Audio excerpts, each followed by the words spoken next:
Well, the Winter Olympics have officially kicked off and not without controversy, obviously being in China.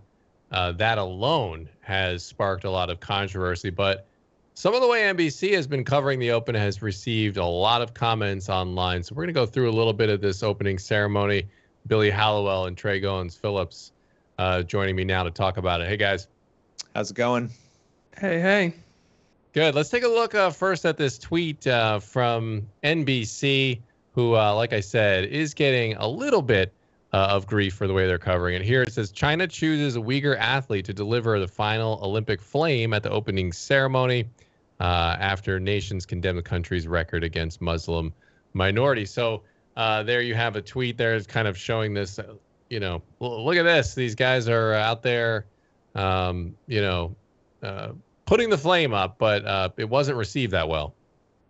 Well, no, and why would it be? I mean, there's a lot of contention around this. There's a lot of debate, and it's not just that nations are saying these things. It's that there's verifiable proof, it seems like, that these events are unfolding, that there is a genocide. And this has been going on for years and years and years. It begs the broader question, why in the world are the Olympics being held in China?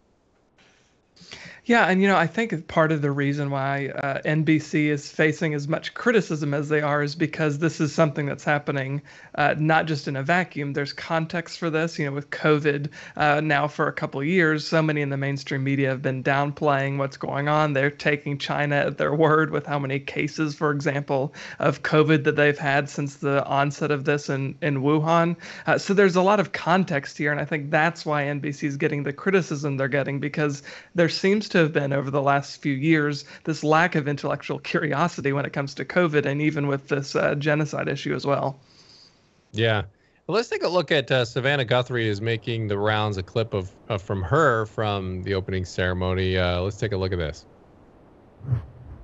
Like, this moment is quite provocative. It's a statement from the Chinese President Xi Jinping to choose an athlete from the Uyghur minority. It is an in-your-face response to those Western nations, including the U.S., who have called this Chinese treatment of that group genocide and diplomatically boycotted these games. There will be much discussion about this. Yeah, so guys, I mean, giving Savannah the benefit of the doubt there, I think she's trying to toe the line to make it sound neutral. But in doing so, it really kind of came across to a lot of people sounding like Chinese propaganda. I mean, for example, framing it in a way like that the Western nations say is genocide. I mean, I think we know at this point it is a genocide factually, so just call it a genocide. So, and then, of course, the in-your-face thing. Yeah. Didn't play very well either.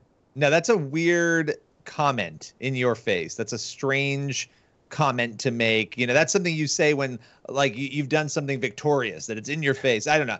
That struck me as strange, but I feel like we have to give some grace here in that the bigger problem seems to be the network profiting off of the Olympics, right? You're sending reporters out, you're putting people on the ground, and they have the impossible task, the impossible job of reporting on a beloved event, the Olympics, in the middle of an insane regime. They're afraid of everything they're saying. You've got people telling people to be careful not to use their own personal cell phones, to buy burner phones. I mean, it's a very intense environment to send reporters in. So in fairness to her, I do think you're trying to find that balance to make the network happy, to make sure viewers can enjoy watching it, while also acknowledging the fact that it shouldn't be held there in the first place. Yeah, I'll be interested to see. Obviously, this clip has gotten a ton of traction on social media so far today, and as well as the issue writ large about genocide and the Olympics being held in Beijing. So I'll be interested to see what the totals are for viewership this year, because we've now had two presidential administrations, Trump and then Biden. Anthony Blinken is in Biden's administration, agreed with Mike Pompeo in Trump's administration, saying that this is in fact genocide against the Uyghur Muslims. So it's interesting because these two administrations agree about absolutely nothing, but they agree about this. So it'll be interesting to see how viewership is impacted. Is it going to be down because of this issue or not? Certainly, if you look to social media, you would think that it will be. Yeah, and Nancy Pelosi also weighed in here recently. She had a warning for the American athletes who were participating in this year's games. Here, check that out. I would say to our athletes, you're there to compete. Do not risk incurring the anger of the Chinese government because they are ruthless. I know there is a temptation on the part of some to speak out while they are there. I respect that, but I also worry about what the Chinese government might do to their reputations, to their families. Yeah, and that one right there, to your point, Billy, begs the question of why are we there in the first place?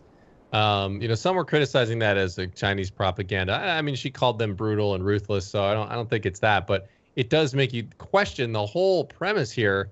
And the IOC, I mean, you just have to, question them as well and say, you guys had a whole globe of nations to pick from, and you couldn't find one that didn't have ongoing genocides and human rights abuses going on.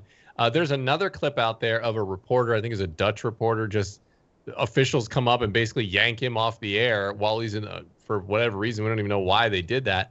But they yanked him off the air during the middle of a live shot. I mean, this is a country that does not care about freedom of press. They do not care about human rights.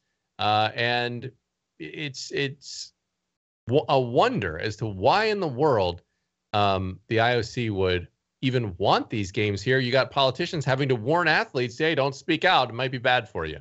I mean, talk about complicit. I mean, how complicit could you be? The world is entirely complicit in this. You're giving China legitimacy by allowing them to have the Olympics. There were so many moments up until today that this could have been stopped. I mean, I don't care how much it costs. There's nobody in this situation, whether it's corporations, whether it's government, whether it's, all the way down the line, nobody appears willing to say that morality and human rights are more important than dollars and money. And that, to me, is really the saddest part of that. To Nancy Pelosi's credit, I don't see how anybody watches that and says, oh, that she's shilling for them. She's calling them brutal and terrible. But it's sad that that's the warning we have to give to our athletes who we're sending into that country to compete in games that should not be there. Yeah, it is interesting because, like you said, Billy, we didn't have to be doing this. And also another point that you made, Billy, on the podcast, so we taped earlier today, is we're all kind of tangled up in this mess, right? Because we're all, on iPhones or on MacBooks or using microphones that were, in all likelihood, and we know Apple, so iPhones are made in China, but most of the technology that we use, most of the things that we pick up at Walmart and Target are made in China. So this is a financial issue as much as it is a human rights issue. And so I think that puts the responsibility on all of us to be speaking out about it, raising awareness about it, and figuring out how we can hold China accountable, because there's an actual genocide happening, and the Western world is largely quiet about it, which is a bizarre world to live in. Yeah. And I will add too, though, in fairness again to NBC, they do have, they have addressed these issues to some extent at the opening. Mike Tirico did so. They obviously are aware that there's issues here, because they also have a couple of experts, Bloomberg's Andy Brown and a Yale professor, who are there to kind of try to help weave in politics to help. These sports announcers aren't used to having to navigate those sorts of issues. So it's unfortunate for them.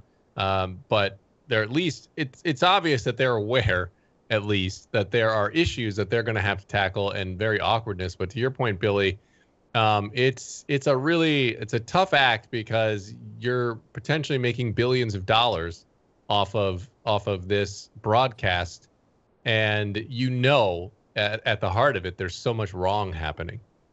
Well, yeah, I mean, that's the thing, right? If you're making any profit off of this, if you're NBC or any media outlet that goes out there, to me, that's complicity too. And we're going out there and we're basically telling this country, we're saying, you know what, anything you do, it doesn't matter. We're going to give you the most coveted event.